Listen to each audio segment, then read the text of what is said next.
Broadcasting from the last homely house in Rivendell, Middle-earth, this is the Secret Fire Podcast, sent to burn at the heart of the world, episode number 29. I'm Michael. I'm Brenden. I'm Micah. On this episode, we have finished what may be the most epic chapter ever written and are ready to dive into Book 2, Chapter 3 of The Lord of the Rings, The Ring Goes South. And we invite you to come along, join the fellowship, become a servant of the Secret Fire each week here on the GCT Network. Whoops, on the GCT. Nice. This is your Great Commission transmission.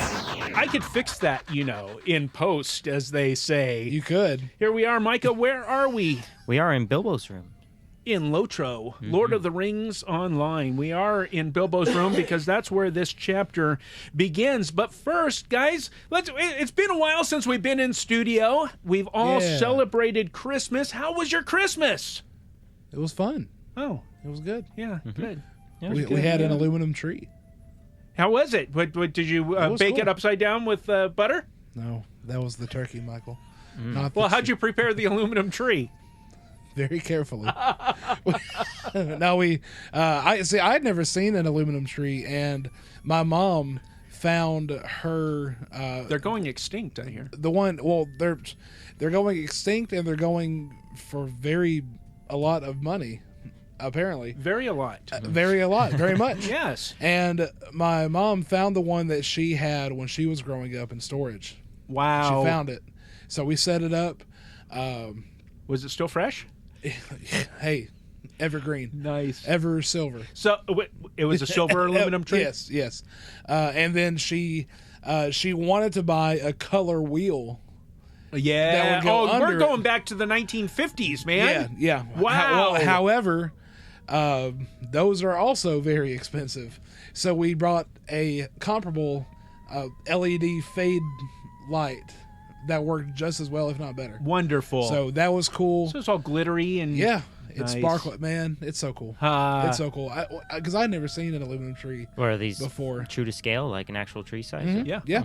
This one was like 5'2". They were all the rage back in the 1950s and early 60s and things like that. Before my day, but I do recall them still being in use even as I was a young whippersnapper. And so you cooked another turkey. Yeah, with, upside down. with Yes, butter sir. in the Yes, cavity. sir. We haven't done that as of yet.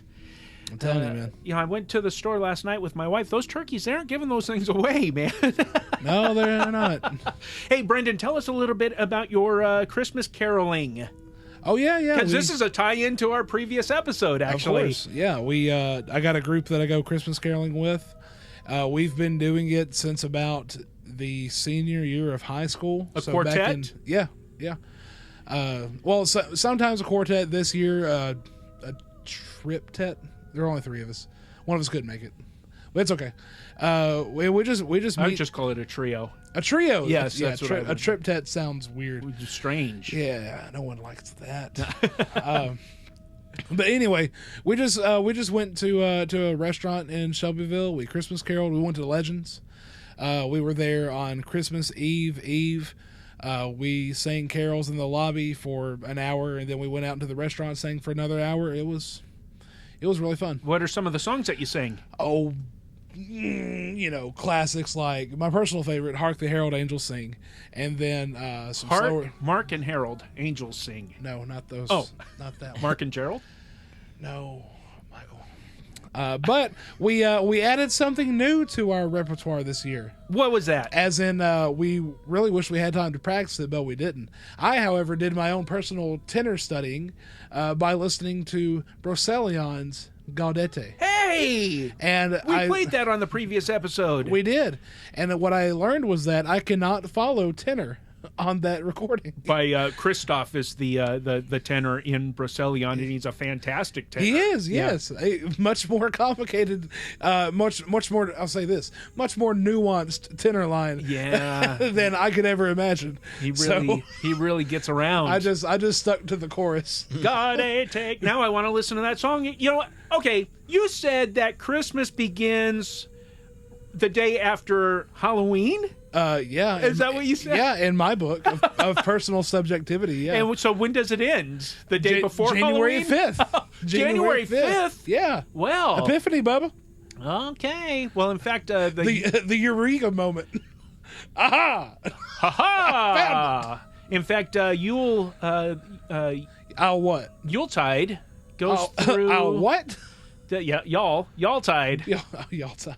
Well, it's a 12-day festival. When does it end? On January 5th. Oh, does it? On Or the 5th. the 6th is the first not day of it. The first not day? Yeah. Of the first not Yuletide day? The un-Yule So day. it's still Christmas here. So since we've skipped on a few weeks of podcasts, and I haven't been able to play all the Middle Earth Christmas music I've wanted to. How un-Yule of us. We were very unruly.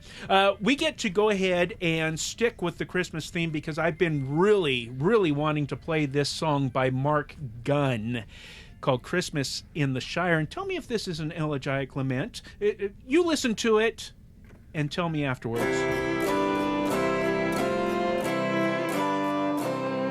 I've wandered through this world of ours for countless years on end. Seen wonders that I can't describe and troubles I could not mend. Yet as the year comes to a close, my heart begins to yen. For days of old and folks long gone, my thoughts go back to then. Long ago the Yule bells rang, I still recall their chime. Oh, to be back in the Shire again, now that it's Christmas time. Long ago the Yule bells rang, I still recall their chime. Oh, to be back in the Shire again, now that it's Christmas time.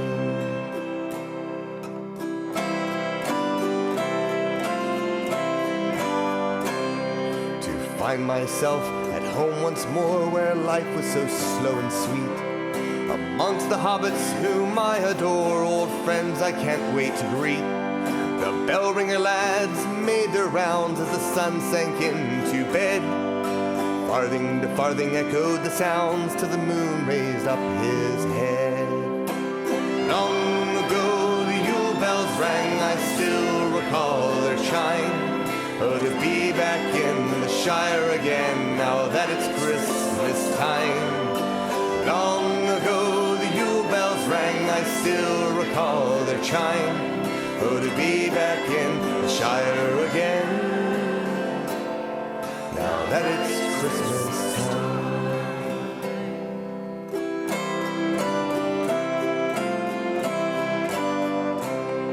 In Buckland, Tuckborough, Bywater and Bree, every fireside was alight. Warmth and comfort provided for free crackled loud and flickered bright. With kith and kin gathered at side, we gave thanks for all we had. Where home and hearth and peace abide, our hearts were ever glad. Long ago the Yule bells rang, I still recall their chime.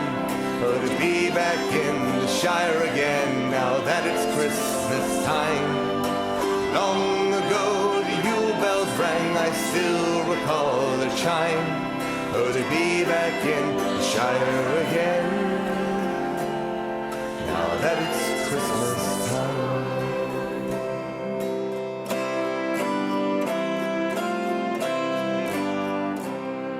I'd sit me down and name my pleasure mug of beer or vintage rare. Rings of smoke blown at leisure, sup a favorite hobbit fare. 6 days of feasts and frolicking fun, songs and stories to delight.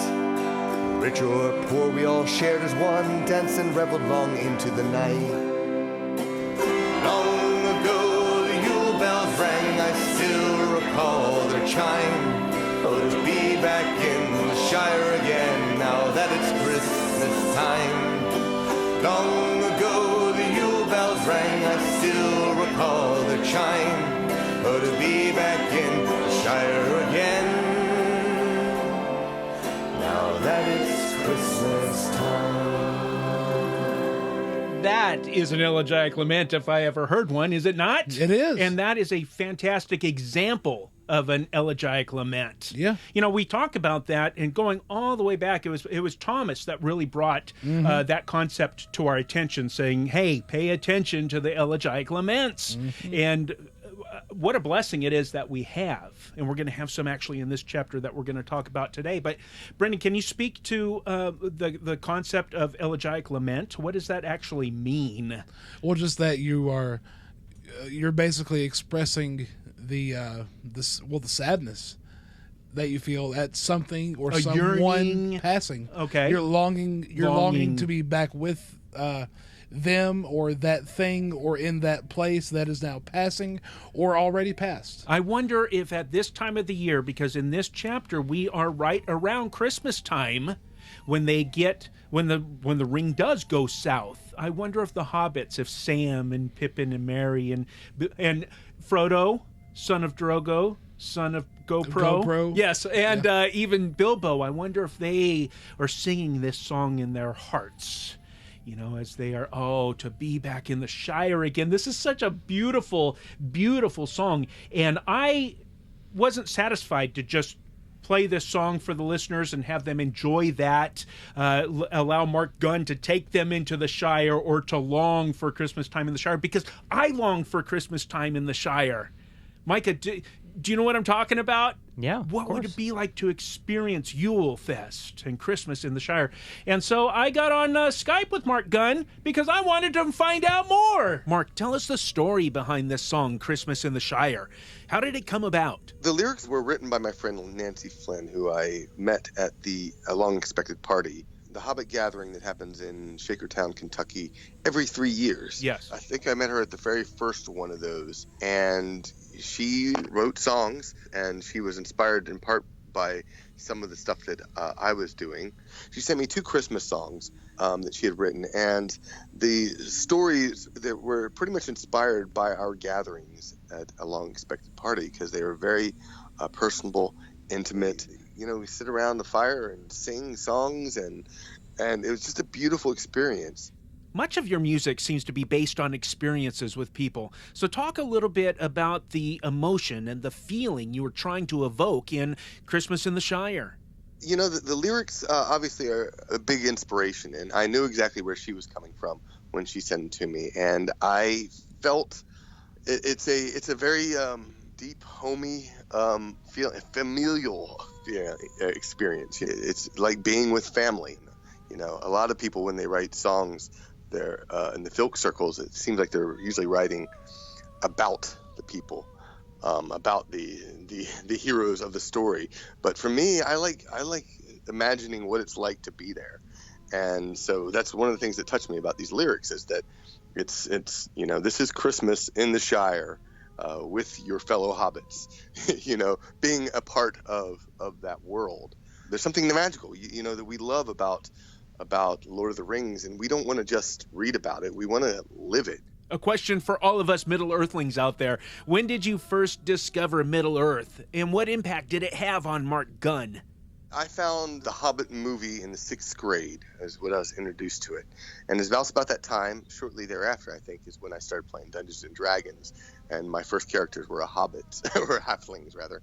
But I think my love of hobbit holes extends back even further. I remember, I don't know, when I was a kid, I remember being in closets just because it was comfortable, you know, sitting in a closet just because it was, I don't know, something very warming, comfortable, safe, being in that little closet.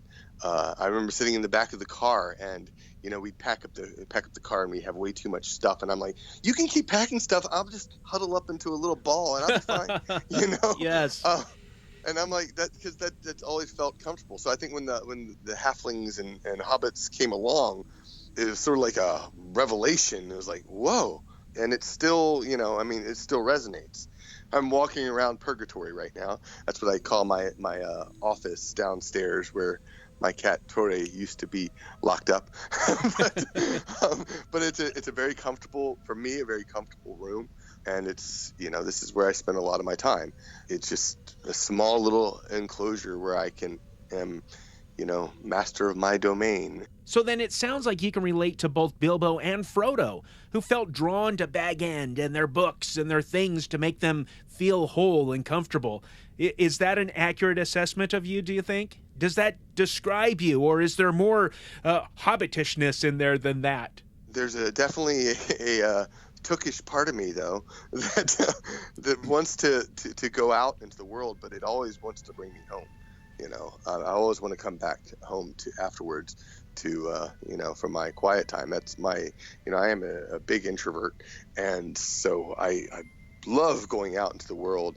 I love traveling. I travel to these Celtic invasion vacations to exotic locations around the world, but I always want to come back home to my family, to my hearth, to my little writing desk. That's what brings me back all the time. This is a great track off the album, Celtic Christmas Greetings. Tell listeners a little bit more about the album and how they can get a copy. There's a lot of original songs, a few traditional songs, but it all has a Celtic feel to it from my perspective. That's the way I look at majority of my music. It's got a Celtic feel. You can find it, of course. I have my website, it's markgunn.com, but I also have a website called celticchristmasmusic.net, which hosts all my Christmas stuff. So a big thanks to Mark Gunn for coming on with me, talking about this track, the story behind it, where it came from, and the emotions and the feelings that go behind it, and how he pictures being in this setting. It was a fantastic song. Great thoughts from Mark Gunn. Get over to his website. Again, he spells his name cool on both ends because it's MarcGunn.com. Make sure you get all of his music. He's got tons and tons and tons. He's very prolific. And he did assure me that here in the near future, we can have him back on for a longer period of time talking about music and how it relates to Middle Earth and how it binds us together and the power of music. Awesome. So there you go, Mark Gunn on Secret Fire Podcast. All right. Anything else about Christmas before we move on? Not for me. Nah, I'm Christmased out. You are Christmased out? Yeah, and that's hard to say. Ooh. Bah humbug. Say it 10 times fast. Christmased out. Christmas stout. Christmas stout. Christmas stout. Christmas stout. Christmas stout. It's a brew. Yes. It's a homemade brew. Christmas stout. All right, so we spent 8 episodes talking about fermented holly and ivy. Christmas stout. Otherwise known as... What? Oh, sorry, I was thinking of the Christmas stout. Oh, I thought you came up with an alternate name to the chapter. What, the Council of Elrond? Yes. No. Okay, 8 episodes. You can't have an alternate chapter on that. And do you think that I'm like being crazy by claiming that that's maybe one of the most epic chapters written? Michael, I don't know. What, in the book or just like in ever? Ever. Yeah, you're right about that. Man, have you? I don't know. Have you read Moby Dick? I tried. Man. I tried. You tried? He's putting me on the spot here, and I have to be honest. Well, I'm going to try again. Okay. I'll try again. I was young when I tried the first time. Well, that is a lot. And it's not for young people. It is not. That is true. It is not.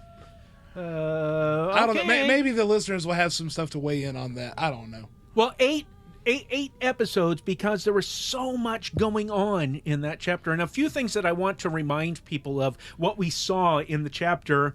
Well, it's Book 2, Chapter 2, the Council of Elrond. We saw the 3 offices of the Christ, of the Messiah. We saw the prophet, priest, and king. And how did we do that? Just real quick. Gandalf, and this is according to Peter Kraft, it's he that first pointed out that concept to me. Hey, you have the Messiah revealed in 3 figures in The Lord of the Rings, at least 3 figures, but he focused on these 3 in his seminar. Not seminar. What is the word? Lecture. Why can't I ever say lecture? I don't know. Okay. Why can't you? Hannibal Lecture. No. Okay. Ooh. Gandalf No. as the prophet, and he was speaking on behalf of Iluvatar. Of fava beans. And a nice Chianti. Sorry. Oh, there's Windows wanting to update look, Micah's guys. computer again. Windows is harassing me. Yes. Look, Microsoft's Edge is much better than Chrome, apparently. Yeah, it told me so when I was getting ready. But So Gandalf is speaking on behalf of Iluvatar, especially in his interaction with Saruman. You have left the path of wisdom, right? Hello, Clarice. No, don't bring us there. Just Please. let's stay in the. No, Sorry. that's my job. Sorry. That's my job. Sorry. Oh, yeah, because we have our jobs given to us now. Aragon. Oh, my goodness. How many weeks has Oh, it been? man, I too long. apologize. Too long. First to my son, because Yes. he's just shaking his head. I can't believe How you did that. appropriate. Now, How appropriate. Aragorn as the king, revealing himself as the prophesied king. Remember, we went back to Psalm chapter 40, and especially verse 7, I have come in the scroll of the book. What did I do now? I was just thinking once again of Radagast the Brown. Yes, boy, we are. And then, Man. of course, there's Frodo as the priest, and he is appointed to take the sacrifice of himself being the scape hobbit or the scapegoat, taking that the sin, the burden of Middle Earth into the wilderness. And that is where we left off at the end of the chapter.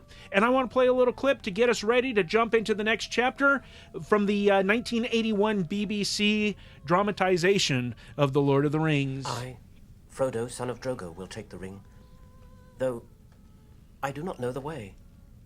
If I understand aright all that I have heard, I think that the task is appointed for you, Frodo, and that if you do not find a way, no one will. This is the hour of the Shire folk, when they arise from their quiet fields to shake the towers and councils of the great. But it is a heavy burden, so heavy that none could lay it on another. I do not lay it on you, but if you take it freely, I will say that your choice is right. But you won't send him off alone, surely, Master Elrond? No, indeed, Sam Gamgee. You at least shall go with him. It is hardly possible to separate you from him, even when he is summoned to a secret council, and you are not. It's a nice pickle we've landed ourselves in, Mr. Frodo. Yes, that was a nice pickle. And that was a great little performance there by FCC's very own Bill Nighy Yes. as Samwise Gamgee. Yeah. FCC, of course, is our other show, Finding Christ in Cinema. And sometimes the lines are blurred between the two. They are. So anything to say about the chapter? I think that we covered it in depth, 8 episodes, right? Yeah, I think we got it. All right. Let's go ahead and move on. Chapter 3. Chapter 3 of Book 2, The Ring Goes South. Later that day, the hobbits held a meeting of their own in Bilbo's room. Merry and Pippin were indignant when they heard that Sam had crept into the council and had been chosen as Frodo's companion. "It's most unfair," said Pippin. "Instead of throwing him out and clapping him in chains, Elrond goes and rewards him for his cheek." And I love the audiobook version. The Rob Inglis. Rob Inglis, the Yeah. voice of Tolkien. To hear him voice Pippin is just great. Oh, yeah. "Rewards," said Frodo. "I can't imagine a more severe punishment. You are not thinking of what you're saying. Condemned to go on this hopeless journey, a reward? Yesterday I dreamed that my task was done and I could rest here a long while, perhaps for good." "I don't wonder," said Merry, "and I wish you could. But we are envying Sam, not you. If you have to go, then it will be a punishment for any of us to be left behind, even in Rivendell." Listen to that. There's a lot in that line. Merry has to jump in. If you have to go, then it will be punishment for any of us to be left behind. Why should we be punished? Right? Why should we be punished having to stay behind? We stick together. You're one of us. We're one of each other. It's the fellowship. This is our family, right? I love that. There you go. "We have come a long way with you and been through some stiff times. We want to go on." "Well, that's what I meant," said Pippin. "We hobbits ought to stick together, and we will. I shall go unless they chain me up. There must be someone with intelligence in the party." "Then you will certainly not be chosen, Peregrine Took," said Gandalf, looking in through the window, which was near the ground. "But you are all worrying yourselves unnecessarily. Nothing is decided yet." I love this. "Nothing decided," cried Pippin. Then what were you all doing? You were shut up for hours. It took 8 episodes for us to get through that chapter. That's what Pippin's saying. These guys, dude, he's pointing out breaking the fourth wall. Do you see these 3 guys in here? It took them 8 episodes of a podcast to get through what you guys are talking about. This is not Deadpool does The Lord of the Rings. We're not breaking any fourth walls. Okay. It's okay. It's okay. I still haven't seen it either. I was just trying to have a little fun. I know. Talking, said Bilbo. There was a great deal of talk, and everyone had an eye-opener. Even old Gandalf. I think Legolas's bit of news about Gollum caught even him on the top. On the hop. On the hop, excuse me. Though he passed it off. You were wrong, said Gandalf. You were inattentive. You were inattentive. I had already heard of it from Gwaihir, thank you. If you want to know, the only real eye-openers, as you put it, were you and Frodo. And I was the only one that was not surprised. What's he saying there? In the whole council, the only real eye-openers were these 2 the least of these, right? I think it's something he says. I am the only one that was not surprised. That means even Elrond, yes, was surprised by all this, which actually goes to bolster the point of Gandalf being prophet. You know, he knows these things. That's why he chose Bilbo as the 14th member of the company, right? And that is why he wanted that ring to go into the possession of Frodo. He knows enough about how things can play out that these 2 individuals are very important. The least of these. God chooses the foolish things to shame the wise, right? That's in 1 Corinthians. And I think we actually get a heavier dose of that later on, hopefully in today's episode. Well, if it's where I'm thinking about. Okay. Which, if we'll get there, we'll talk about it. If we get there, we get there. Well, anyway, said Bilbo, nothing was decided beyond choosing poor Frodo and Sam. I was afraid all the time that it might come to that if I was let off. But if you ask me, Elrond will send out a fair number when reports come in. Have they started yet, Gandalf? Yes, said the wizard. Some of the scouts have been sent out already, and more will go tomorrow. Elrond is sending elves, and they will get in touch with the rangers and maybe with Thranduil's folk in Mirkwood. And Aragorn has gone with Elrond's sons. We shall have to scour the lands all around for many long leagues before any move is made. So cheer up, Frodo. You will probably make quite the long stay here. Said Sam gloomily. We'll just wait long enough for winter to come. That can't be... He's sounding like Eeyore. Yeah, oh, we'll man. We'll just wait long enough for winter to come. Well, little did he know. Well, that's Sam, I think. He's always looking ahead, in my opinion. He really does. He's trying to him. consider everything and being... He wants to be prepared, is one thing about Sam. Yeah. He's a prepper. He is a prepper. Oh, no. A Mount Doomsday prepper. Oh! Great. Huzzah! No. That's a thing now! Sam, the Mount Doomsday prepper. Can we get him kicked off the show? No. I really don't think it'll help our Okay. listenership. I love it. Thank you, guys. Do you have a ding-dong? Can you give yourself a point for that? No. Because that was... Look, Michael... What? I give you a point for that. That was pretty good. I think so. I suppose you think that was terribly clever. It was clever. A Mount Doomsday prepper. Man. Coined right here on Secret Fire Podcast. That's a t-shirt. It is. Samwise Gamgee, the you shouldn't have original said Mount that. Doomsday prepper. And as long as it's a picture, like a stencil outline of Sean Astin, I'm always Oh, man. He is Sam. Yeah. He is Sam. And then... Or Bob the Brain, if anyone. Well, and then Bill Nighy is Sam after. I'd say Bill Nighy more so, actually. I don't, I can't see him and everything, his facial expressions, but He does a great job in that BBC dramatization. If you folks don't have that, you need to get it. There you go. Audible, not a sponsor. When will they be, though? They sponsor everybody. They can't. They can't be giving out that much. That's true. That's true. Where was I even? That Mount Doomsday. Yeah. Stop. That can't be helped, said Bilbo. It's your fault partly, Frodo, my lad, insisting on waiting for my birthday.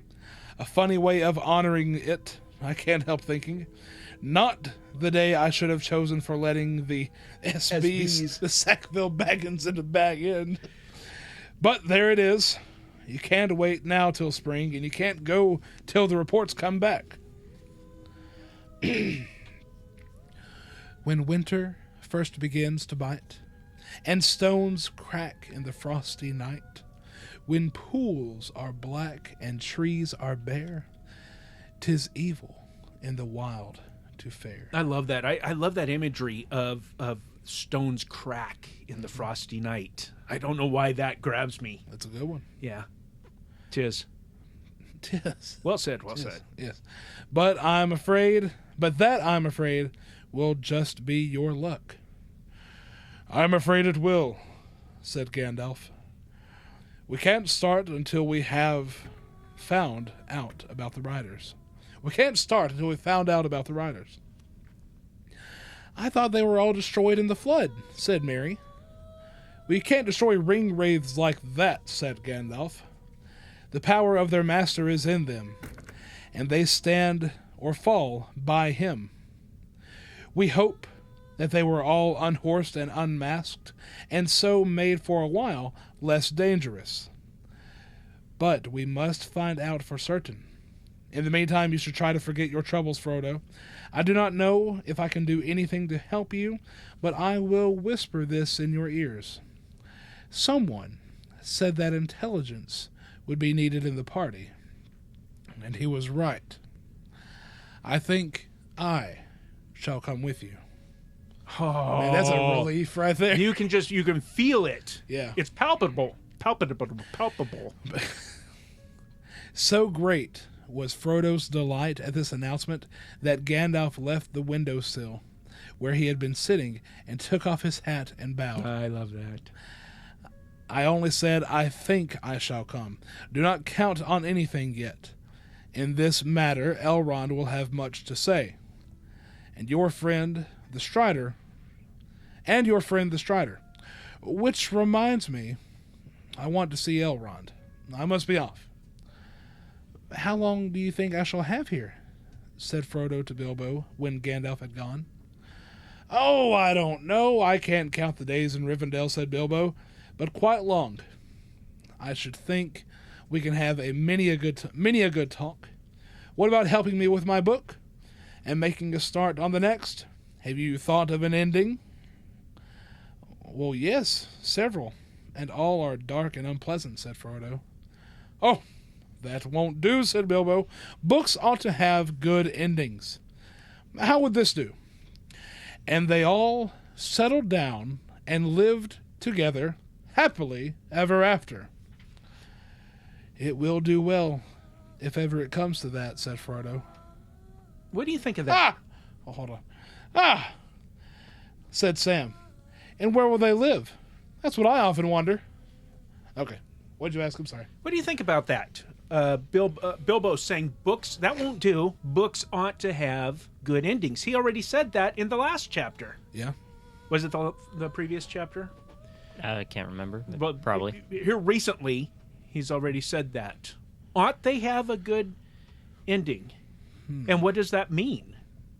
Can a good ending be good without good things happening? Or can a good ending just be good with bad things happening? Would you rephrase What that? makes a good ending? I wonder. Well, tying up of all loose ends and, a rounding off of ding, the ding, story. ding, ding, ding. He won. There you go. From a literary perspective. Yeah. But from, a feel-good perspective, obviously, good things would need to happen. Right. Well, maybe not necessarily good things with the story itself, but with how the audience takes in the final climax, I guess, their catharsis moment. Like, that's what would make a good ending. Even though if it was something bad that happened, it can still be a good ending. Does that make sense? Yeah. Yes. What I mean, in fact, I think we're going to find that to be the case of the Red Book of Westmarch, and in and of itself. So, what should we think about Bilbo saying this? Books ought to have good endings. Do you think that he misunderstands what a good ending is? No, I don't think Bilbo misunderstands very many things. Yeah. He's not naive. No, he is not. And the life that he has lived, especially since turning 50 years old, and making that decision to go on an adventure, right? He, in the past, I can't do the math right now, but it's been... How old is he? Well, now he's... 112? No, he's 130 something now. Oh. Well, it's been 17 years since his 11st birthday. That's right. Right?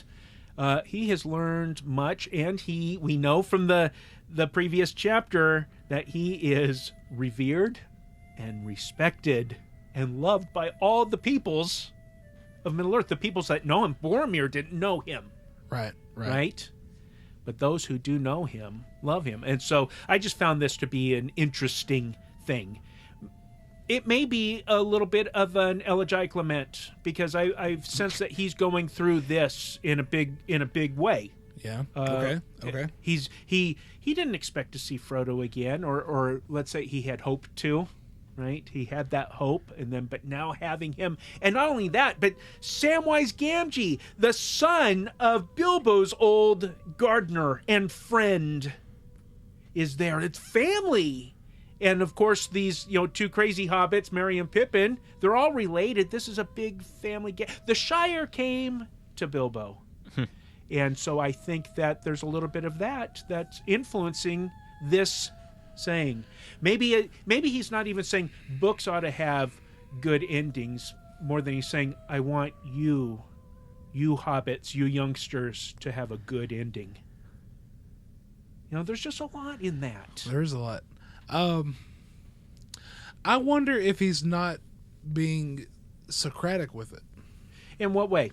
Well, he's asking the question, don't you because think the Socratic method, that's what you're referring to. Exactly, yes. And he's asking the question, which is a leading question. Exactly, it's a leading question. And I think just to step outside of the story for a second, Tolkien, we've already established his genius on the show. If it wasn't already established without us. And one of the things I think that Tolkien is very Tolkienly aware of. Tolkien. I love that. Is a great pun. Thank you. Okay, thank you. Mark that one up. We have 2 puns now. Mount Doomsday Prepper. Yes. Michael, I have to say yours is better. Tolkienly aware. But he's aware of cliche. And that ending is very cliche. Yes. Well, books ought to have a good ending. Right. How would this do? And they all settle down and live together happily ever after. And that's the most cliched. That is a very cliche. Even when Lord of the Rings was written, that was already a cliche, a very well and firmly established cliche. And I wonder if Tolkien is kind of putting that element of himself into Bilbo, because it seems like Bilbo would also be aware of such cliches, because Bilbo is a very well-read hobbit, and Bilbo knows that a cliche can weaken the nuance and the gravity of a story. Yes, and that was also one of Tolkien's complaints about the fairy stories that were in vogue at the time that he was writing this and writing essays on fairy story, right? Mm-hmm. There's a lot going in. That's why I highlighted this one line, because there's so much here to chew on. And I wonder if, and let's just say it is a leading question. It's a very Socratic method leading question. And I wonder if Bilbo, let's go back into the story. If Bilbo is saying, yes, you can have a happily ever after, that's fine. I mean, there's nothing wrong with that. But don't just leave it at that. if this is Bilbo giving Frodo advice on how to write the ending of a story, maybe it's his subtle way of saying you have to be more expressive than that, and that type of culminated expression takes time to hammer out, to craft. I don't know. That's one way. That's one way to look at it. I love it. See, sprung that on you. Hey, and there you go. I pitched that ball to you, and you swung and knocked it out. I don't even play basketball. You That was dude, that was definitely rugby. Oh, okay. All right. Sorry. Or lacrosse. That must be one of those Tolkien sports. Is that in the Shire? Do they play That's that in the going to Shire? be rugby. Should definitely be in the Tolkien biopic that has wrapped up. Oh goodness! Come on, get back to the book. Wait, back to the book. Who's playing Tolkien in that? I don't know. Nicholas Holt? Nicholas Nickleby. No, Nicholas Holt. Okay, Holt. He's in Holt.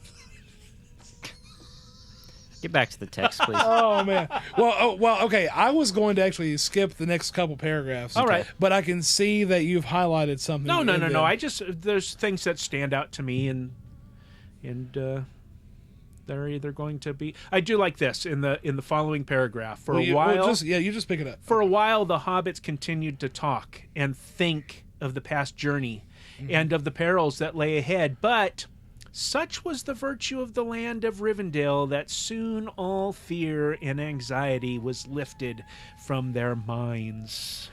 Where else have we heard that in this story? Well, I don't know what you're referring to, but I keep going back to Flight to the Ford, or immediately proceeding the battle at the base of Weathertop, and Aragorn encouraging the hobbits as they're trying to get what we need to get Frodo to Rivendell. That's 12 days away or whatever. Hey, persevere. Trust me, persevere, have faith, because in the house of Elrond the tables will be well laden. And we have picked out, of course, this is not allegory. We got to say it again. This is not a one-to-one correlation with the scriptures.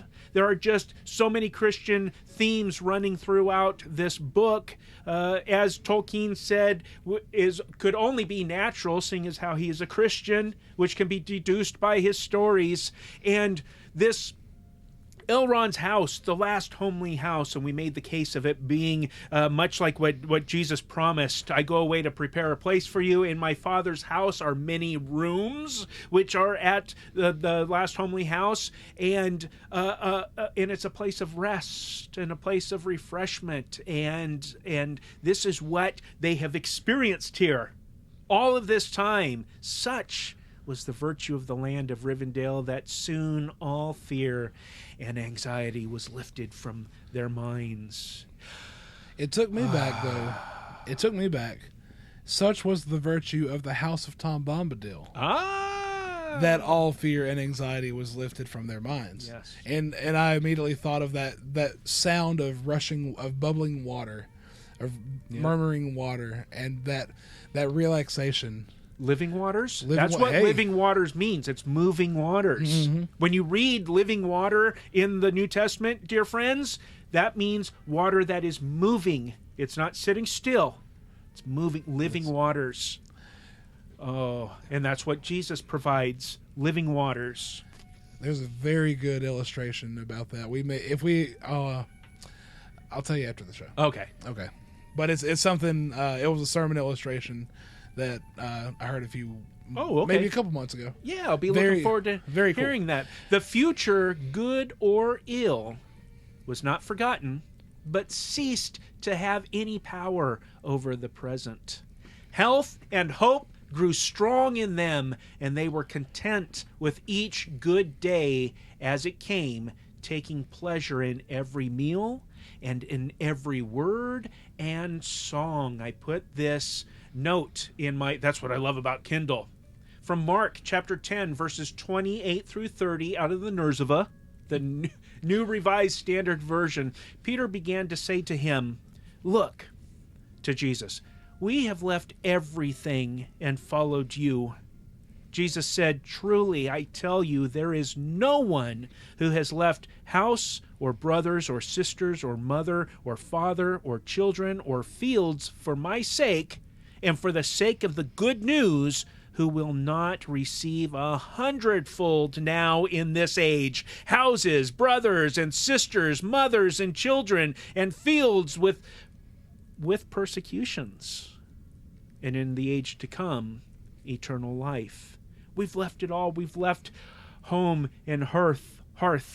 We've left the shire. We've left the hill. We've left Bag End for this mission, to deal with this ring, to be rid of the burden of Middle Earth. And they're being told, in the house of Elrond, there are rooms and there are fields and there are houses and brothers and sisters and mothers and children and fields, but there are also persecutions.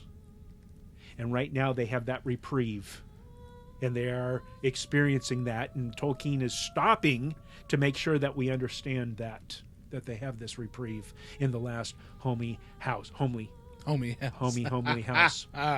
So there you go. So the days slipped away as each morning dawned bright and fair, and each evening followed cool and clear. That's a poem. Carry on. Mm-hmm. Sorry for all the interjections. Not really. No, sorry, not sorry. No, you don't listen to pop radio. I don't know. I heard my kid saying it.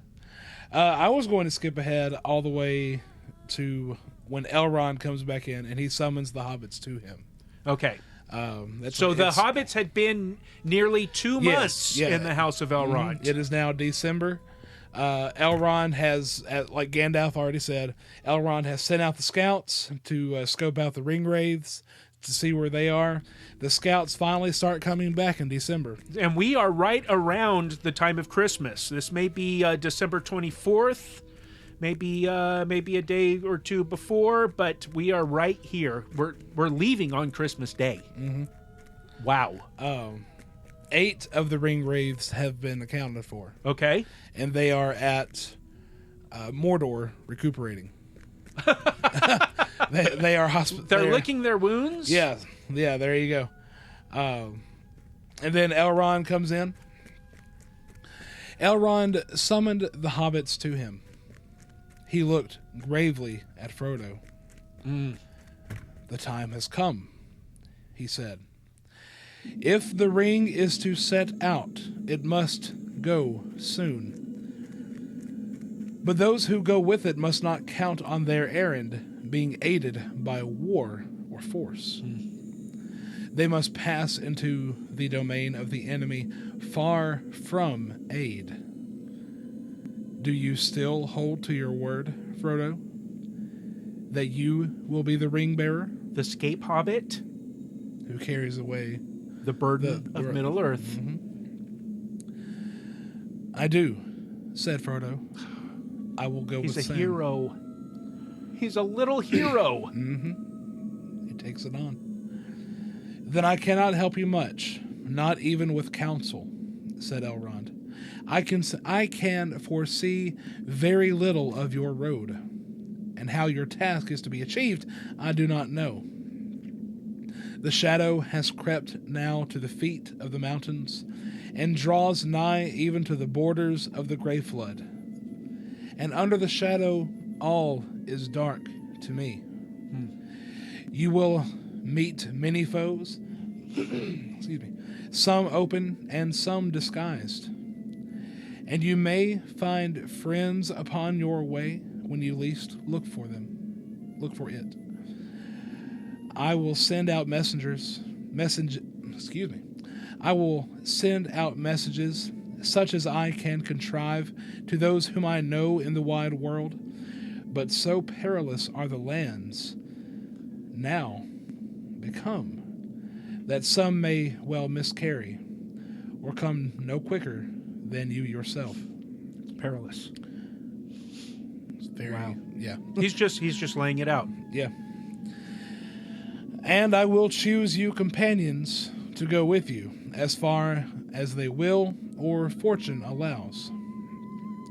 The number must be few, since your hope is in speed and secrecy.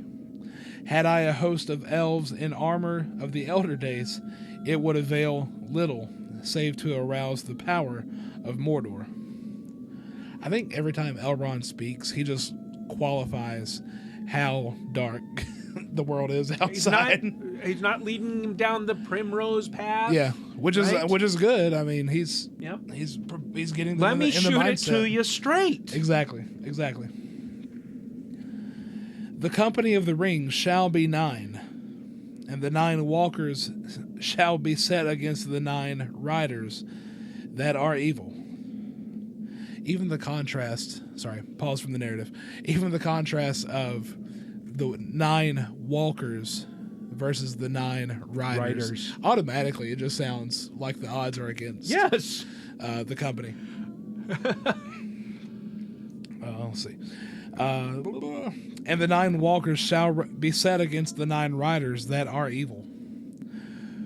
With you and your faithful servant, Gandalf will go. For this shall be his great task, and maybe the end of his labors. Oh, man. All right. See, I don't know what's coming up specifically in the book, but I know what he's talking about. With you and your faithful servant, Sam, right? Mm-hmm. Gandalf will go. For this shall be his great task. This is what he was sent here for, was to aid the free folk in the battle against Sauron, and may be the end of his labors. Wow. For the rest, they shall represent the other free peoples of the world, elves, dwarves, and men. Legolas shall be for the elves, and Gimli, son of Gloin, for the dwarves. They are willing to go at least to the passes of the mountains, and maybe beyond. For men you shall have Aragorn, son of Arathorn, for the ring of Isildur concerns him closely.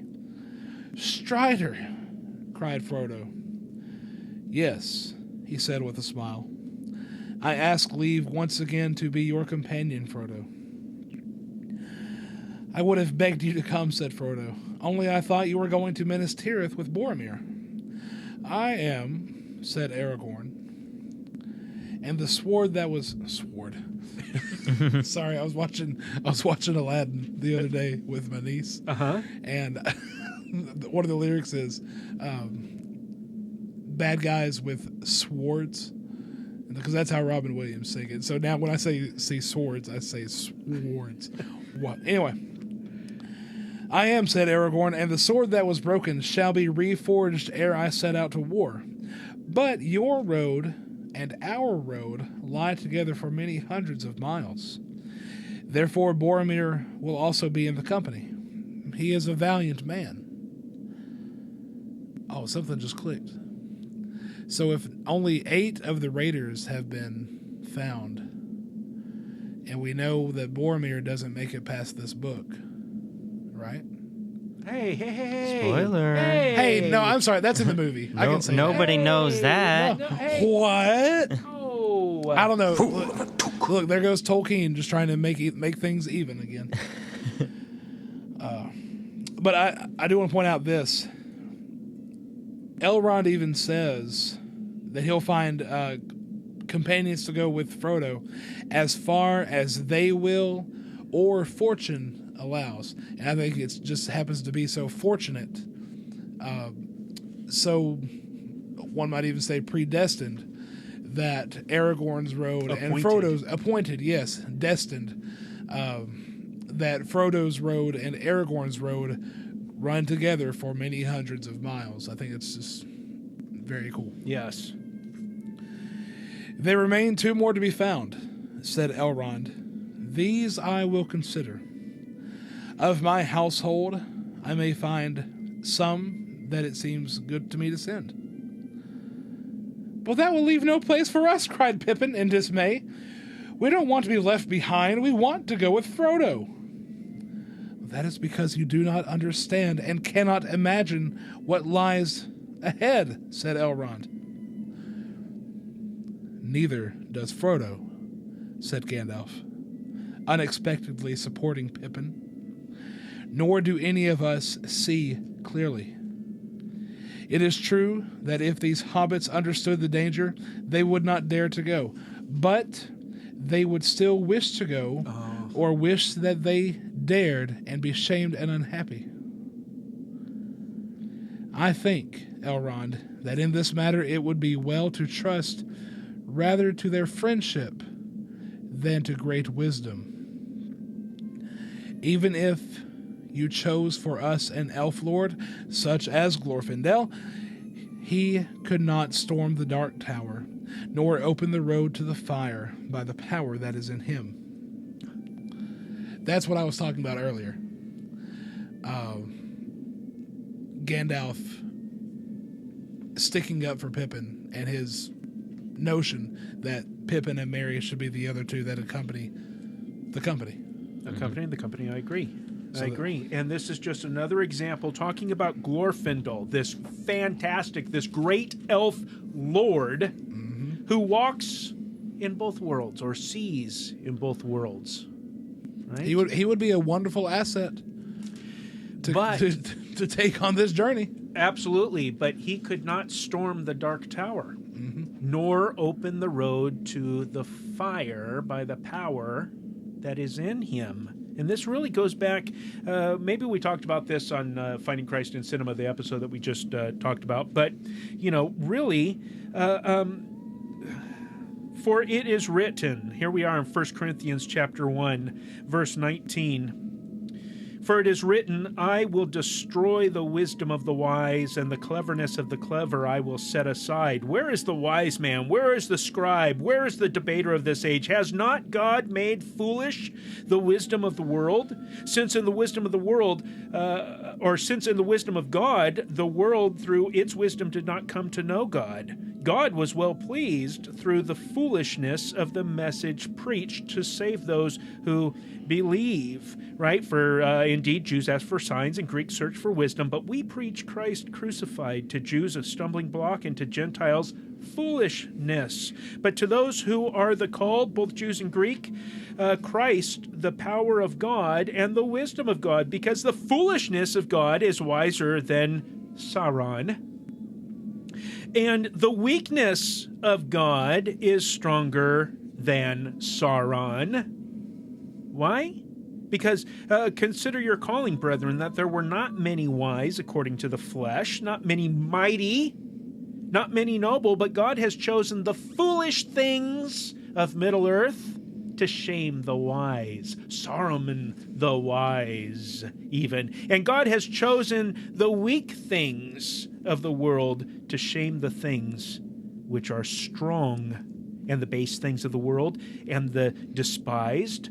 God has chosen the things that are not, so that he may nullify the things that are.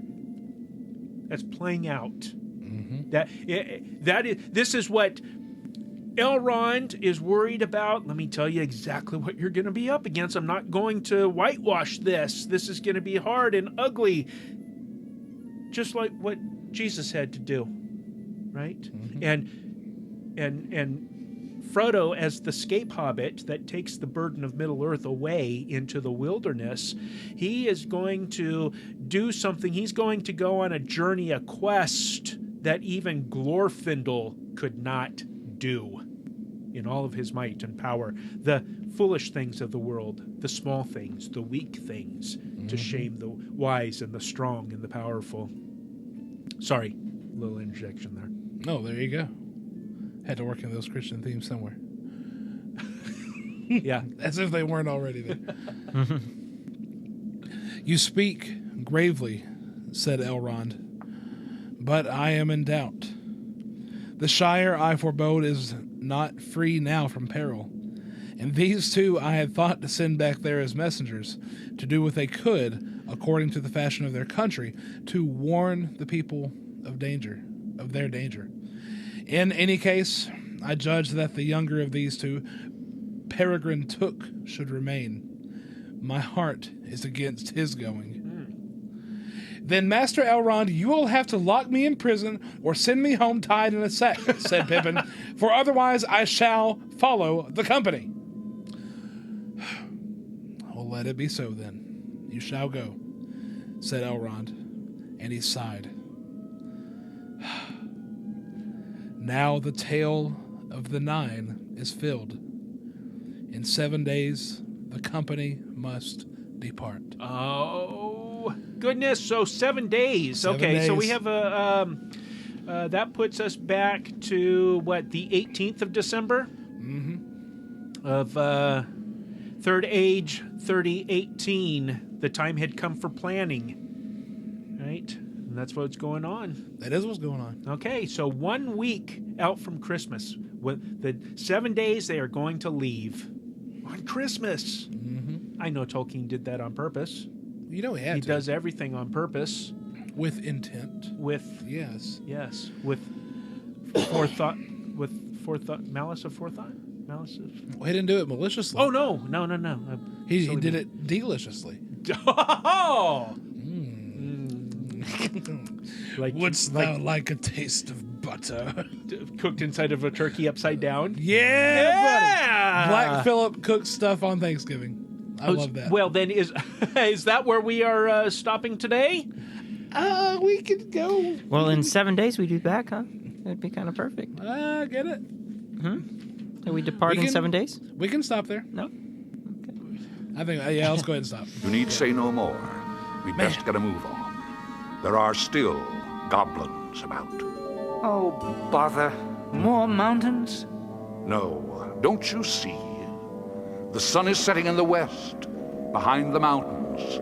We're on the other side, to the edge of the land beyond. I don't know how many times I've read The Lord of the Rings, how much time I have spent in Middle Earth, but the way that we are doing this show just really tickles my fancy.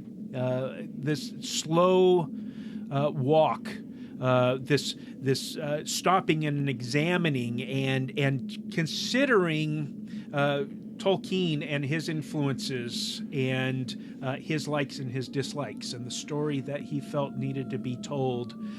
This is just a great experiment in podcasting. Where is it?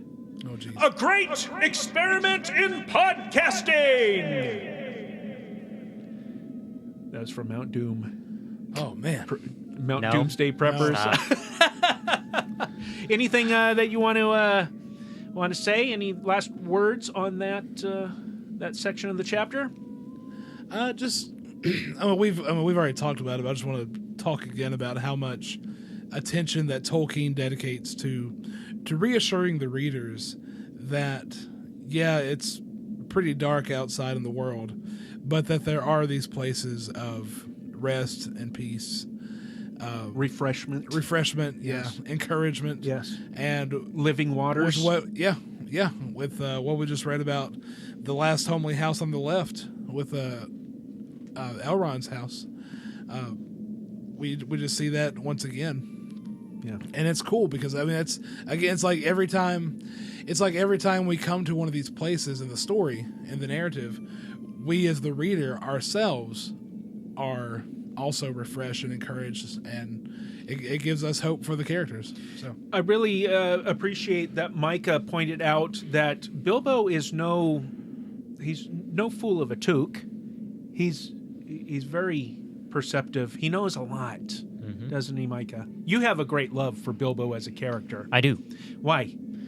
Well, because of that. I mean, in the Hobbit, he is a bit of a fool of a toque. He's out of his element. Mm-hmm. He's never done this before. He's got never some even growing. never even imagined something like that. But as the story goes on, you see him. It even says Bilbo has developed into something he and especially Thorin and the dwarves never thought he would ever be. Yeah. But that Gandalf knew he would become, and that just continues to grow. And by the time the Lord of the Rings story happens, he's even wiser than he was. And because he has spent so many years deep in the lore of Middle-earth and transcribing and translating ancient texts, he knows so much, and he's able to come up with these fantastic songs and lays about the history. We owe what we know, besides j.r.r. Tolkien, let's get into the world specifically. All that we know, we owe it to Bilbo. Yeah. I love it. And it was just so beautiful in the last chapter when he speaks up very well, very well. I know, you just see look at him through Boromir's eyes. Look at this little guy. Look, he's like a little clown. Look at him. He's so cute. Just dismissive. Because he has his own mannerisms. He is Bilbo Baggins, and he behaves like Bilbo Baggins. And as Boromir's stifling, he's about to roll on the floor laughing. How funny. What is this, a court jester? Right. Right? Yeah. And then he sees that no one else is laughing. No one else. No one. Like, everyone's looking at him with the utmost respect. Oh, my goodness. That is such a moving moment. And we do need to recall Bilbo's history. Mm-hmm. And part of that, also my favorite part, is that the only one smiling is Gloin, because he's remembering. From love, yes. Yeah. Fondness. Oh! That's my wee lad. Bilbo. Wait, what? Yeah. Great stuff. Great thoughts. So what stood out to you, dear listeners of the Secret Fire podcast? What stood out in this part of the chapter to you, and why? We want to hear from you.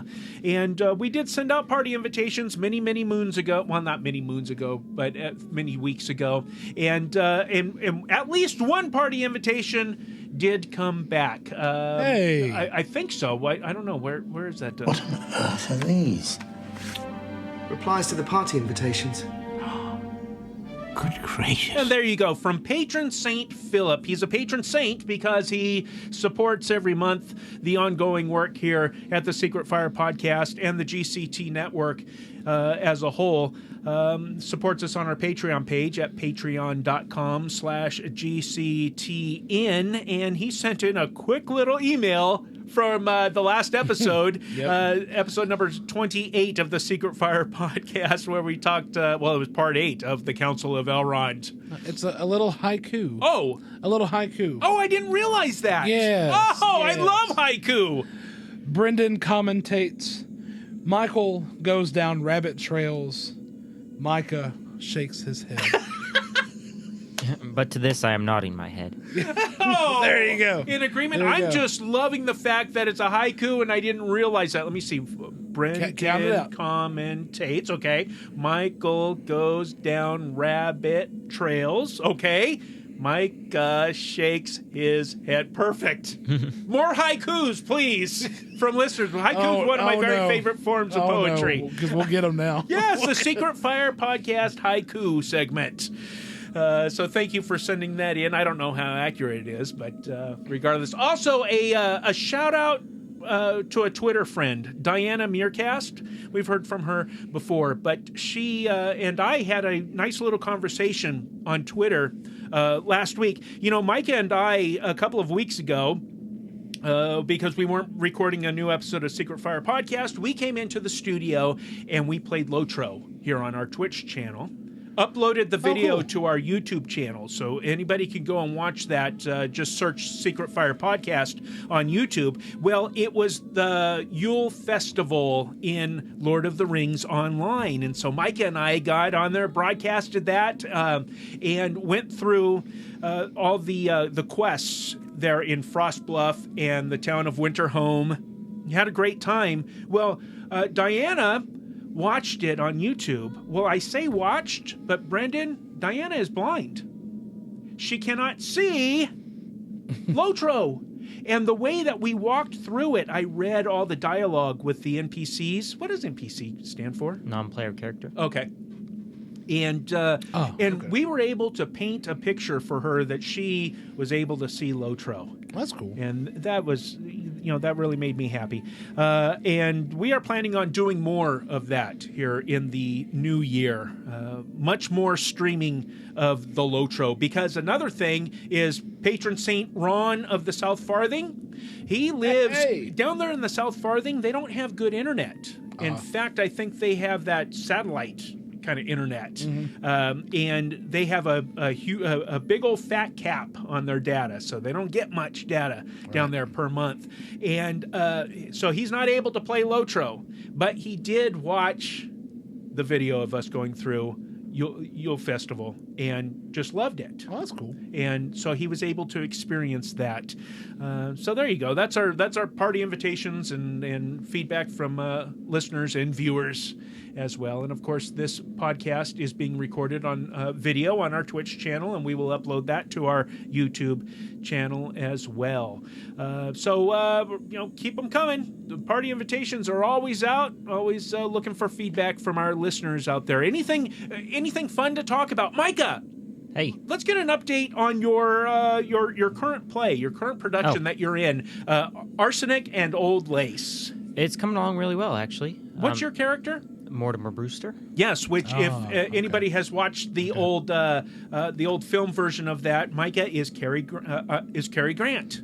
I need to watch that, actually. Yeah, I've seen snippets on YouTube. A viewing party, and your older sister and your friend Ray, they play the two crazy old aunts, Abby and Martha. Yeah. Okay, and when is this going to? When does the? Oh, boy. What do you say? When does it open? Actually, this time I do know. January 12th is the first night. Here at the Manchester Arts Center. When does yours open? That's very, very quickly approaching. Yes. Just real quick in relation to Micah's party tree, I'm directing Arsenic. You're directing Micah? No. Not that production. In Shelbyville. It's a competing production. I wish he was directing this one. I mean, I like our director, but anyway. Go. Yeah, but we love Brenden. Yes, exactly. You may like your director, but we love Brenden. But so y'all are going up in January. We're going up in March. So okay. That's enough of good buffer. deal. I might want to see that one because I do want to see it, but I might have to go down there. He might do want to see it. I might want to do it. I might do. And we heard about more turkeys and aluminum things. Quick update. I think I mentioned on the previous episode the radio drama or mystery radio theater that I'm working on with the owner of the local radio station and a few other men. Oh goodness, our first story. Anybody that's local will know what this means, but it's the Nessie of Normandy Lake. Yeah. Okay, can't wait to be able to share more about that, but the story's coming along fantastic. I'm really enjoying this. So a lot of good stuff going on here in the past few weeks. But in the meantime, listeners, we want to hear from you. And the Secret Fire podcast is live each Saturday, Lord willing, at about 2:30 p.m. Eastern Time in the GCT Network studio. So you can join us for video on our Twitch page at twitch.tv/Secret Fire Podcast. You can join us on the Arkenstone server in Lord of the Rings Online at lotro.com. And you can support the GCT Network and the Secret Fire Podcast on Patreon at patreon.com/GCTN. To find out more about the Secret Fire Podcast, as well as the other shows that we produce here at the Great Commission Transmission Network, including Finding Christ in Cinema and The Theonauts, get over to our main website at gctnetwork.com. Please send all feedback and haikus. Please, haikus! Via email at secretfire@gctnetwork.com, or you can call us up on the Hobbit hotline and leave a vocally recorded haiku at 507-407-GCTN.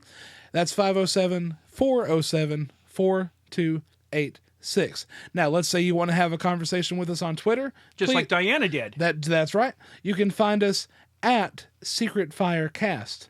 But let's just say you want to listen to the good old podcast. I do. You're doing it right now. I'm doing it. Oh. I'm doing the podcast right now. Please subscribe to us at iTunes, Google Play Music, Stitcher Radio, TuneIn Radio, or your favorite pod catcher by searching them all for the Secret Fire Podcast. Our theme song, Hobbit's Dance, is from the album Memories of Middle-earth by Brobdingnagian and Bards. Find out more about them and buy all the music and all the other stuff on their website at thebards.net. And until next time... I regret to announce this is the end. I'm going now. I bid you all a very fond farewell. Goodbye. Goodbye. It was tied to the last homely house on the left by the sea. We still haven't done that joke. I still haven't done. You know, it's the last episode of the year. Yes. I think I can do it. Okay, you want to do a special thing? Okay, here we go. Happy New Year's, listeners. Here is the great and wonderful joke. Once upon a time, there were 3 best friends. These are good old Southern boys that like to go hunting. And they had heard about a really neat hunting spot that they wanted to go try out. The thing about it, though, it was tucked away in a nice foresty area that was surrounded by a huge grassy field. And the grass in the field was about waist high, and they had to tromp through it every step they took. Tromp, tromp, tromp, tromp, tromp. While they're tromping to get to this grassy field, or tromping through the grassy field to get to the nice new hunting spot. It's not a grassy knoll. No, and there is not a second anything. One of them, because the grass is so tall, he didn't see it when he did it, but he stubs his toe on a giant anvil that is in the field. He looks at his friends. What's a giant anvil doing in the middle of this field? I don't know. Let's just walk on past it. So they walk past it, and then they get to this giant hole in the ground.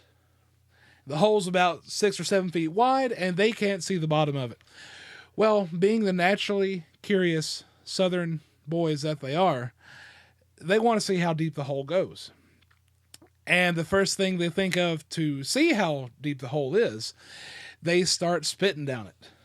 And they'll hear their spit hit the bottom, surely. Well, they start spitting and they don't hear anything hit the bottom. Well, the next, they start kicking little rocks and pebbles down, and maybe they'll hear those hit the bottom. Well, they don't hear those hit the bottom. The guy that stubbed his toe, he's like, hey, let's go back and get that giant anvil. We'll just drop it down the hole. Surely we'll hear that. Surely we'll hear that, but don't call me Shirley. They all 3 go back to Leslie it. Nielsen? They pick it up, and they drop it down the hole, and they don't hear it hit the bottom. A couple seconds go by, they still don't hear it, and they're about to walk away when they realize that there's a rope tied to the anvil that's being dragged down into the hole as long as the anvil is falling.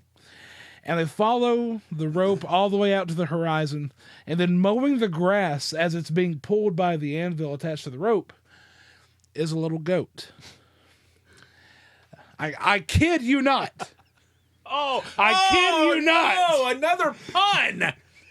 The goat is just mowing down the grass in a zigzag pattern all the way down the hill through the grass, finally hits the hole, and the anvil still has not hit the bottom. They're about to walk away again because they've got some hunting to do. They're about to walk away again when, from the same direction that they heard the goat coming, they turn around and see this old farmer running down the same zigzag pattern that the goat had just mowed down. And he's running through, Becky! Becky! Becky! He finally gets to the boys and says, Boys.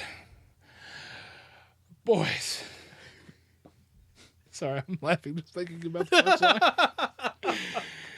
Boys, have you seen my goat? Have you seen my goat? And the boys go, yeah. Went down that hole right there. And the farmer goes, no, that's impossible. It was tied to an anvil. Oh, no. I suppose you think that was terribly Oh, man, I love it. It was tied to an anvil. It was tied to an anvil. There you go. Merry Christmas. Oh, yes. dear Merry listeners. Christmas. Happy New Year, guys. Happy New Year. And we'll see you on the flip side. That's right. Okay. Now, for real, goodbye. With the goat. Goodbye. Next, I'll tell the one about the quiche. And no more kidding. No more kidding around. Oh, Lord. We gotta hunt for Moria. Oh. Man, I love that joke. Oh, why? It's so much better when Jay Leno tells it. All right. Thank you for watching. If you stuck through all that here on The Secret Fire.